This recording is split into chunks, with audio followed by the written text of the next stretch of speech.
question de l'école. Et je voudrais ici également interpeller tous les acteurs politiques qu'ils nous disent, pour voir comme opposition quel est leur programme pour l'école.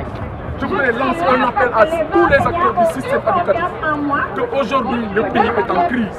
Parce que quand l'école est bloquée, ils doivent aujourd'hui se prononcer clairement sur la crise.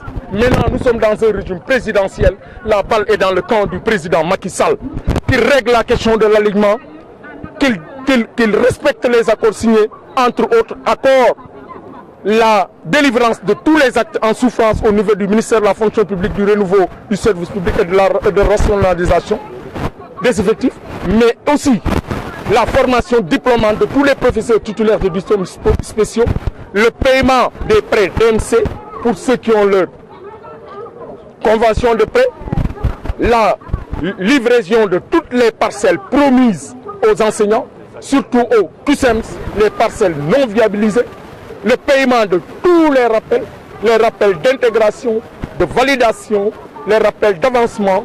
Et nous disons également au président Macky Sall que s'il veut sauver le Sénégal, sauver l'école sénégalaise, il peut le faire aujourd'hui en respectant les accords, mais surtout en matérialisant l'accord sur l'alignement de l'indemnité de logement. Et je voudrais dire aux parents d'élèves qu'aujourd'hui, le monde nous a donné raison. En voulant maquiller la réalité au CM de Anne Belair, un enfant, j'allais dire un enfant, a rétabli la vérité des faits.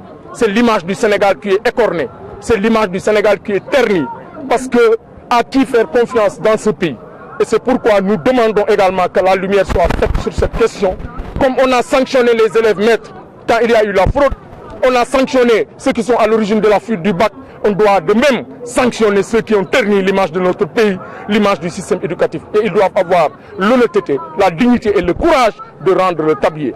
Ce que je voudrais vous dire, c'est qu'après Thiès, ce sera Dakar, ensuite les autres régions, les autres départements. Nous allons marcher comme l'a fait Martin Luther King après que Rosa Parks en 1955 ait refusé de céder son siège à un blanc. Nous allons marcher et la marche prendra le temps nécessaire. Nous allons nous mobiliser pour la réalisation, pour la matérialisation de nos accords. Nous ne comprenons pas pourquoi le gouvernement refuse de satisfaire la question de l'alignement de l'indemnité de logement.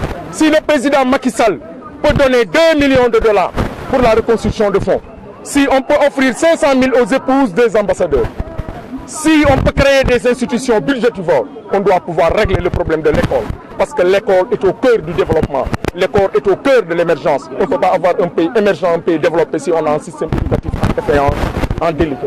Nous sommes là à Thiès pour marquer le début d'un processus. Celui qui consiste à faire respecter par le gouvernement du Sénégal les engagements pris devant les enseignants du Sénégal. Camarades, nous ne sommes plus à une époque où les enseignants se contentent d'un métier dont on dit que c'est un métier de sacerdoce. Non, le sacerdoce ne nourrit pas son homme. Et c'est la raison pour laquelle nous sommes convaincus que le gouvernement du Sénégal est obligé de rétablir un système de rémunération équitable dans la fonction publique sénégalaise. Et c'est la raison pour laquelle nous sommes là, en attendant que le gouvernement puisse prendre toutes les mesures idoines pour qu'on arrive à un système de rémunération équitable, juste, mais il y a une possibilité de régler d'abord la question de l'indemnité des enseignants. Cette question-là n'est pas négociable. Elles ne sont pas des sommes de 6 000 ou de 10 000 que les enseignants demandent. Le gouvernement n'a qu'à regarder sur le plan de l'indemnité de logement tous les niveaux de l'indemnité qu'il a accordé aux agents de même niveau diplômant que les enseignants pour qu'on apporte la correction nécessaire. Et c'est la raison pour laquelle nous sommes là aujourd'hui à Thiès. Et tant que cette situation ne changera pas, mais bien sûr l'école ne sera pas stable. Et l'école, si elle n'est pas stable, mais naturellement on ne pourrait pas avoir un système éducatif.